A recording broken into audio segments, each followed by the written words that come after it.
Olá, meus amados irmãos e minhas irmãs em Cristo Jesus, que a paz de nosso Senhor e Salvador Jesus Cristo esteja sobre a sua vida, sobre a sua casa, sobre a sua família. Seja bem-vindo, bem-vinda mais uma vez no nosso canal, que Deus te abençoe mais essa oportunidade.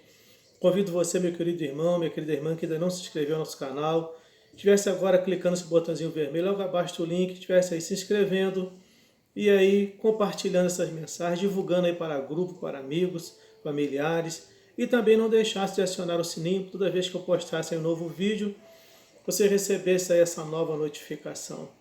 Quero estar compartilhando com os irmãos mais um texto da palavra do Senhor, lá na carta de 2 Coríntios, no capítulo 3, do versículo 1 ao versículo 3, que nos diz assim: começamos outra vez a louvarmos a nós mesmos? Ou necessitamos, como alguns, de cartas de recomendação para vós, ou de recomendação de vós? Vós sois a nossa carta, escrita em nossos corações, conhecida e lida por todos os homens. Já é manifesto que vós sois a carta de Cristo, ministrada por nós e escrita, não com tinta, mas com o Espírito de Deus vivo, não em tábuas de pedra, mas nas tábuas de carne do coração. Que o Espírito Santo ele possa aí nos abençoar e nos conduzir nesse ensino que o apóstolo Paulo ele traz para a igreja de Corinto.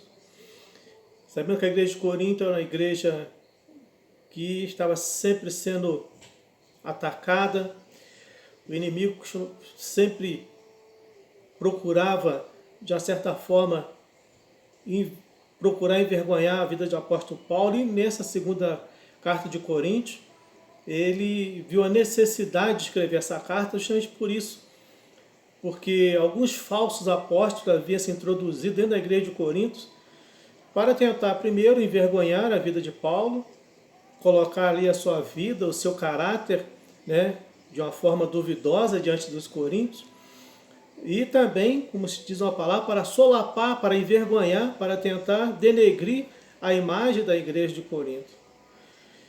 E Paulo ele se vê na necessidade de escrever essa carta para essa igreja, 2 Coríntios. E ele usa várias vezes o termo de uma forma pessoal para ele, para poder trazer como uma defesa, não de um evangelho naquele momento. Porque Paulo, durante todo o tempo, esse homem ele sempre defendeu o evangelho. Mas ele aqui ele se viu na necessidade de defender o seu caráter. Primeiro que a igreja de Corinto conhecia esse homem, sabia que era apóstolo Paulo. Mas geralmente, muitas vezes até as pessoas te conhecerem, nos conhecerem, como a igreja conhecia Paulo, conhecia o seu testemunho, sabia da vida que esse homem levava de santidade diante de Deus.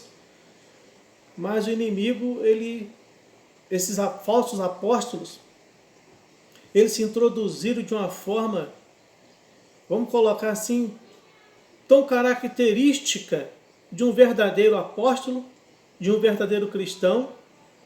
Pessoas que falavam bem, se expressavam bem, que se introduziram, que se enraizaram no meio do povo da igreja de Corinto e começaram a trazer aquele certo desconforto no meio da igreja.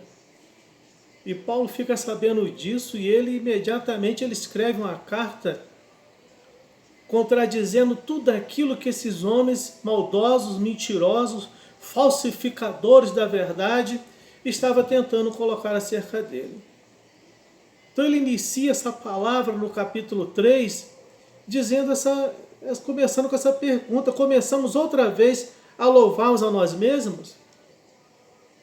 Paulo ele se coloca na posição de que aqueles homens que estavam dentro da igreja de Corinto estavam louvando a si mesmo pela beleza das suas vestimentas, pela forma que eles se expressavam, não pela forma que eles viviam, mas a forma que eles se expressavam, a maneira que eles se vestiam como um autêntico, vamos colocar um autêntico cristão, aquela pessoa que você olha, você fala, poxa vida, essa pessoa é um cristão, olha como se veste, como se comporta.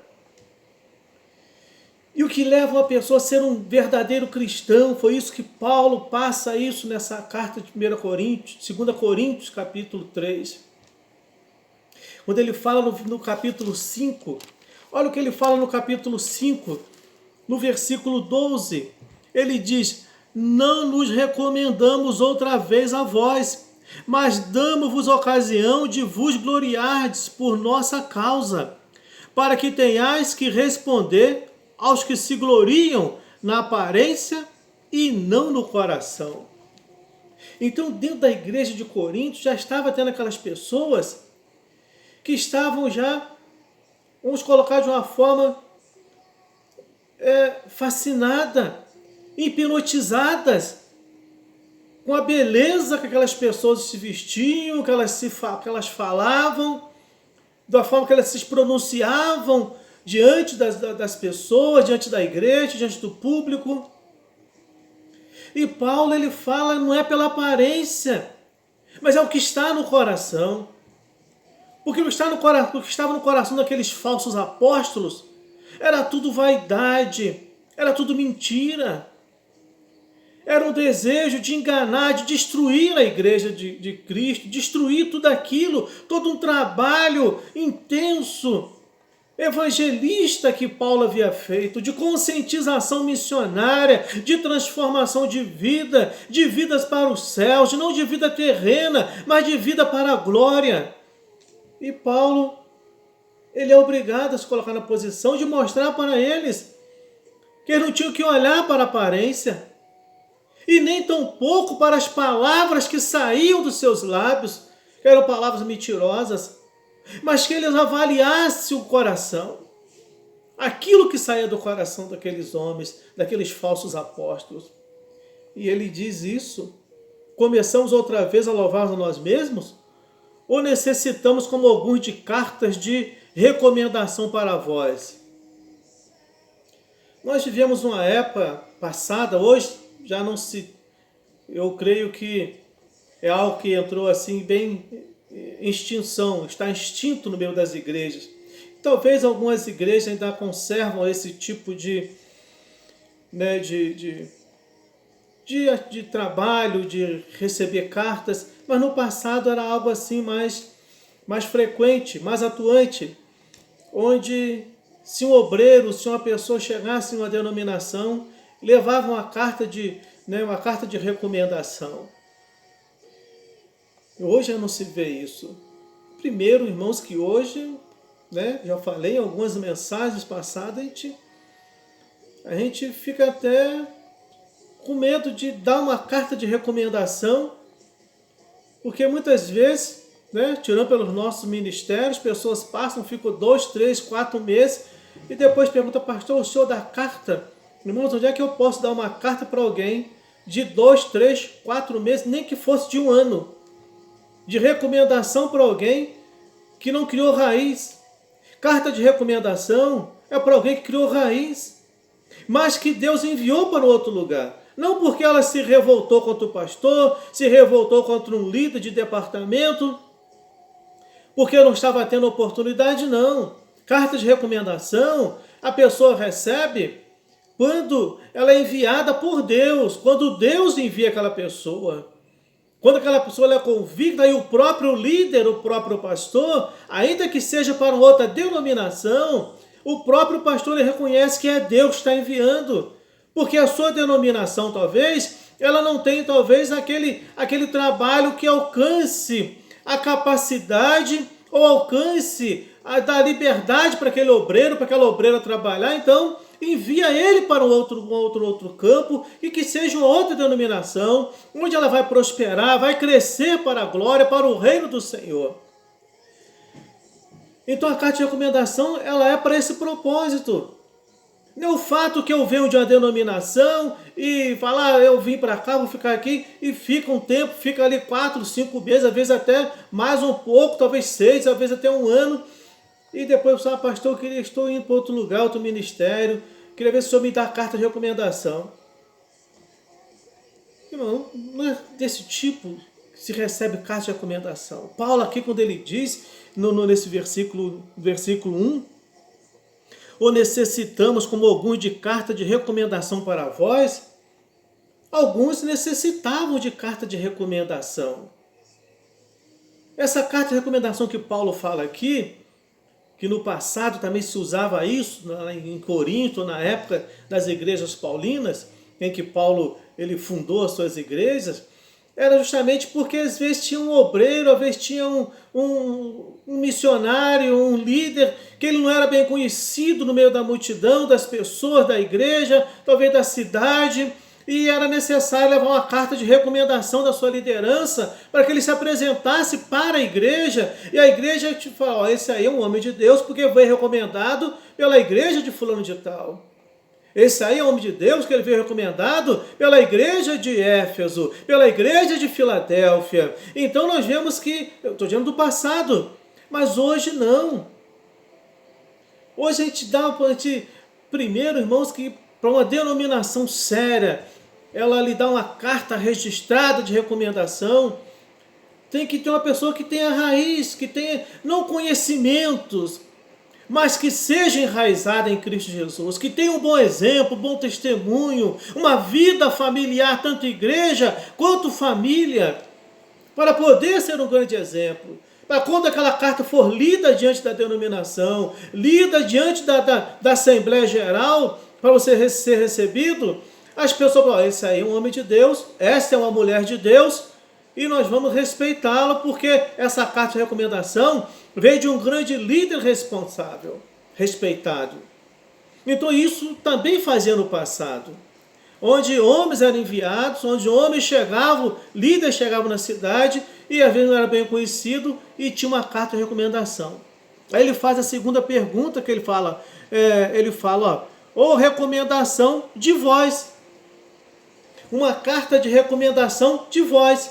É aquela carta em que estava me recomendando como um líder, me recomendando como homem de Deus, me recomendando como um membro realmente ativo, fiel, uma pessoa que era assídua nos cultos, que não faltava os cultos, que tinha compromisso com a obra do Senhor, que dava um bom testemunho. Então, recomendação de vós. Mas Paulo ele entra num questionamento que ele olha, porque ele conhecia a igreja de Corinto. E ele mesmo olha e vê que não precisava disso. A igreja de Corinto, aqueles irmãos, não precisavam de uma carta de recomendação, nem para eles e nem deles. Porque eles davam um testemunho autêntico de um cristão autêntico.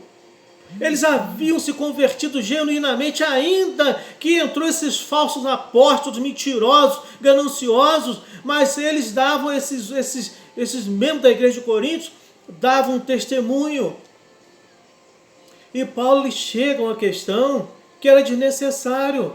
Você vê o que ele fala no capítulo 2, do versículo 12 ao versículo 17, ele fala chamado de um ministro da nova aliança, que a igreja de Corintos, Paulo via eles como ministro de uma nova aliança, e é isso que nós somos.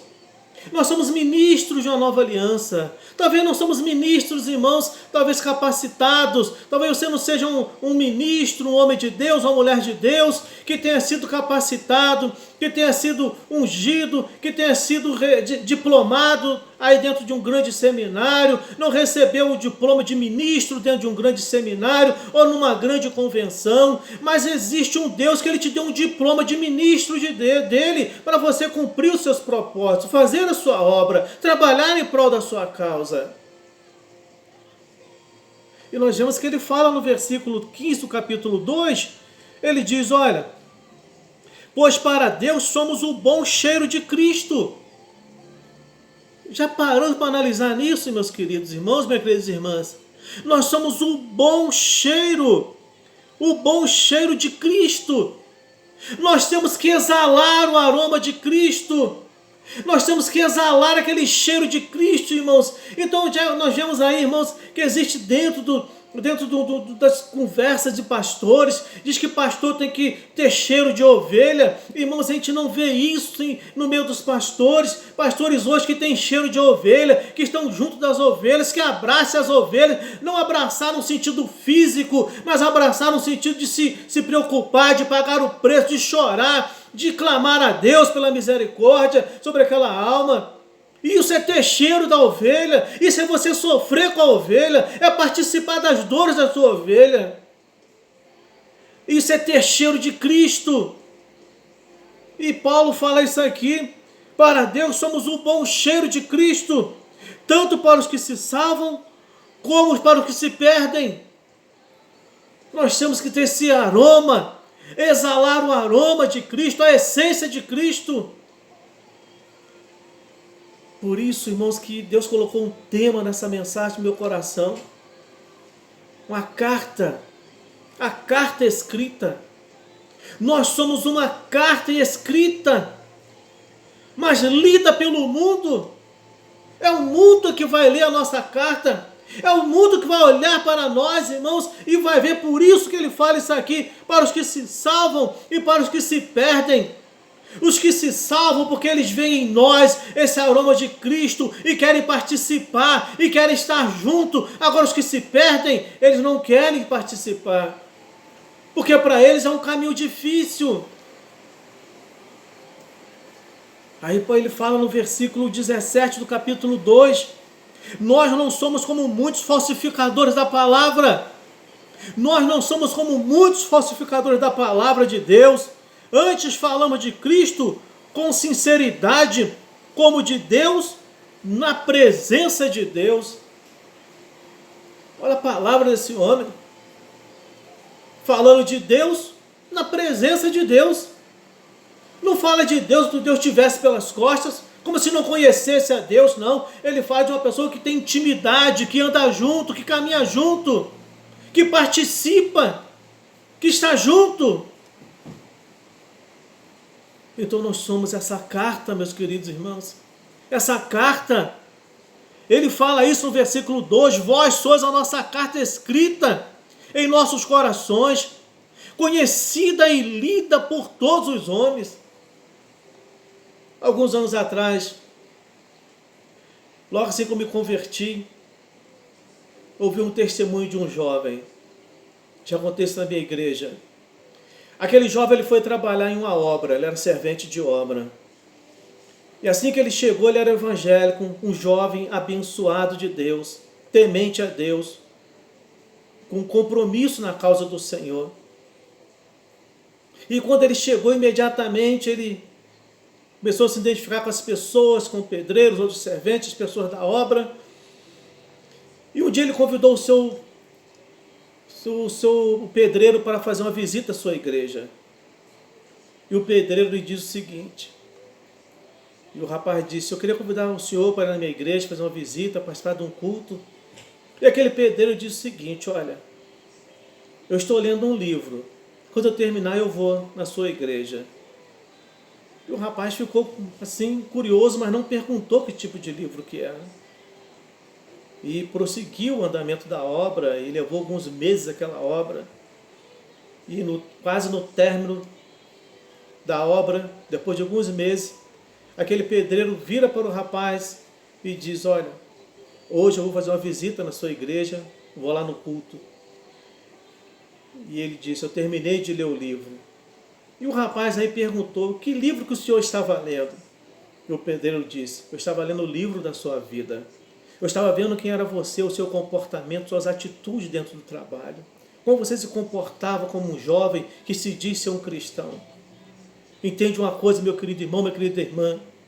Eu não posso me ver, eu não posso me ler, eu não posso ler a minha carta, mas as pessoas que estão exteriores, as pessoas que estão fora, elas vão ler a minha vida, elas vão estar vendo, fazendo leitura da minha vida para saber quem eu sou. Isso que Paulo fala nesse capítulo 2.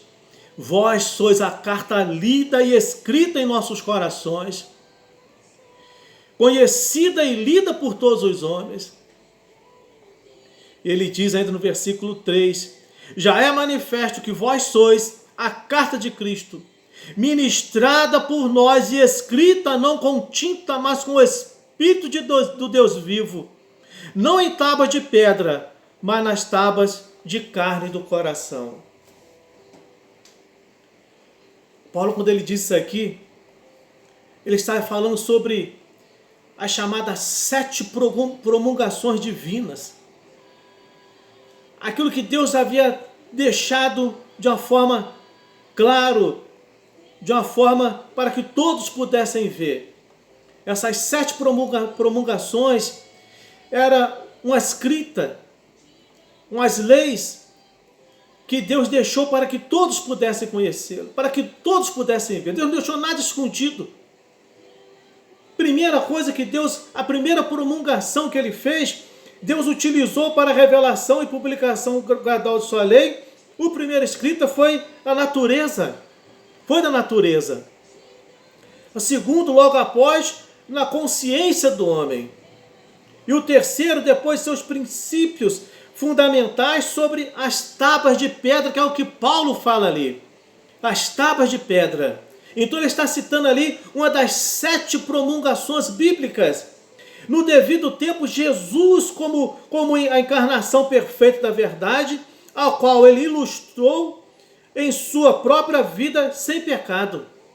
Então Cristo, ele foi essa carta lida, revelada para o mundo. E outra coisa, mais tarde vieram todas as escrituras, a edição escrita mais ampla e completa. Toda a escritura, ela é uma das 7 promulgações para nós servirmos, andarmos em conformidade com ela para a glória do Senhor. Era propósito de Deus que sua lei também fosse escrita no coração do seu povo e que seus preceitos pudessem ser lidos na vida exterior de cada um deles. Então nós temos um compromisso, como Paulo diz aqui, olha, nem em tábua de pedra, e não foi escrito com tinta, com caneta, com nada, nem em tábua de pedra, mas foi escrita em tábuas de carne no nosso coração, que é o nosso coração.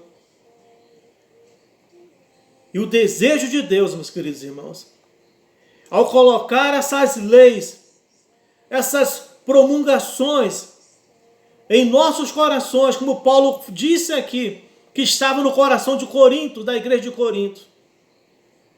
Eles não conseguiriam ver, não conseguiriam ler. Mas, como diz nas 7 promulgações, as pessoas exteriores, as pessoas de fora, estariam lendo e vendo. E foi isso que nós fizemos, irmãos, através de Cristo. Pois nós vimos através de muitas pessoas, nós nos convertemos. É por isso que é necessário, irmãos, um bom testemunho, uma vida com Deus. É ser uma carta lida, uma carta revelada, uma carta aberta. Nós não somos uma carta fechada. Não, nós somos uma carta aberta, onde o mundo tem que ver a glória do Senhor, onde as pessoas têm que ver, irmãos, o bom testemunho, o bom exemplo, a vida que nós temos com Cristo. Esse texto é interessante, o ensino que ele nos traz, meu querido irmão. Nós somos essa carta escrita. Uma carta escrita e lida, mas não lida por nós mesmos. Porque não é nós que escrevemos nada, meu querido irmão. Não é eu que escrevo o meu dia a dia. Mas é Cristo que escreve na minha vida, é o Espírito Santo que escreve na minha vida. Para que as pessoas possam ver quem é Ele através da minha vida, quem é Cristo através da minha vida. E eu vou me aproximando, me santificando mais, me consagrando mais. Por isso que a palavra de Deus, no livro lá de Ezequiel, no capítulo 36, ele fala que tiraria, se eu não me engano, no versículo 26, ele tiraria o coração de pedra e nos daria um coração de carne. Então é isso que Cristo fez conosco. Ele tirou aquele coração empedrecido, endurecido. Aquele coração muitas vezes talvez revoltado, doentio, pelas coisas que passou na vida, pelas dificuldades da vida. E nos deu um coração de carne, um coração transformado, onde essa carta lida, onde nós temos esse selo que é o Espírito Santo. Irmãos, nós somos a habitação do Espírito Santo. E se nós somos a habitação dele, nós temos que estar santificados, regados, alicerçados na sua palavra, alimentados com a sua palavra, com as suas leis. Então, voltando aqui a esse versículo 17 do capítulo 2, nós não somos falsificadores, irmãos. Nós não somos como muitos. Você não é como muitos, meu querido irmão, minha querida irmã. Falsificador da verdade, falsificadora da verdade, falsificador da palavra de Deus. Antes nós falamos de Cristo com sinceridade, como de Deus, na presença de Deus. Que Deus possa te abençoar, meu irmão. Que essa palavra possa te edificar, ela possa te fortalecer, ela possa te trazer a consciência, a responsabilidade, o compromisso do que é ser esta carta lida, essa carta aberta, essa carta onde nós vamos estar sempre, todos os dias, sendo lidos, seja dentro do nosso lar, ou seja fora do nosso lar, seja dentro da nossa igreja, ou seja fora da nossa igreja. Nós vamos estar sempre, todos os dias, sendo lidos, observados, se nós conservamos realmente todas essas promulgações bíblicas que foram primeiro na natureza, depois no coração do homem, depois Cristo, depois nos evangelhos, e depois foi também em pedra, escrito nas pedras, em tábuas de pedras. Mas hoje ela veio para nós, para nossos corações, para que nós possamos ser essa carta lida e apresentada para o mundo, para que o mundo possa ver esse Cristo poderoso, esse Cristo maravilhoso, esse Deus eterno, esse Deus soberano, e possam ser desejosos também de exalar esse aroma de Cristo. Que Deus te abençoe, te guarde e te proteja e te dê a vitória. Obrigado, Deus soberano, por essa palavra santa, bendita e maravilhosa. Obrigado, meu Santo Espírito, a forma que Tu nos conscientizou, que nós somos essa carta lida e escrita, meu Deus eterno, não com as mãos do homem, não com tinta, mas pelo dedo de Deus, pelas mãos de Deus, que através do Espírito Santo. Senhor, muito obrigado, meu Deus eterno. Pai, que essas palavras, meu Deus eterno, que são como fogo, meu Deus eterno, elas possam estar cravadas em nossos corações, ó Deus, nessa tábua de carne que é o nosso coração, para que possamos exalar a essência de Cristo, exalar o cheiro de Cristo, ó Deus eterno, e as pessoas possam ver, através de nós, a Tua essência, a Tua glória, o Teu poder, o Teu manifestar, o Teu agir, ó Deus eterno. Senhor, muito obrigado. Abençoa agora esse amado irmão, essa amada irmã, esse jovem, essa jovem, essa adolescente, esse adolescente, que sejam abençoados, enraizados em Cristo Jesus. Oro, os abençoo e te agradeço por tudo, em nome de Jesus. Deus te abençoe, te dê a vitória, em nome de Jesus, meus irmãos.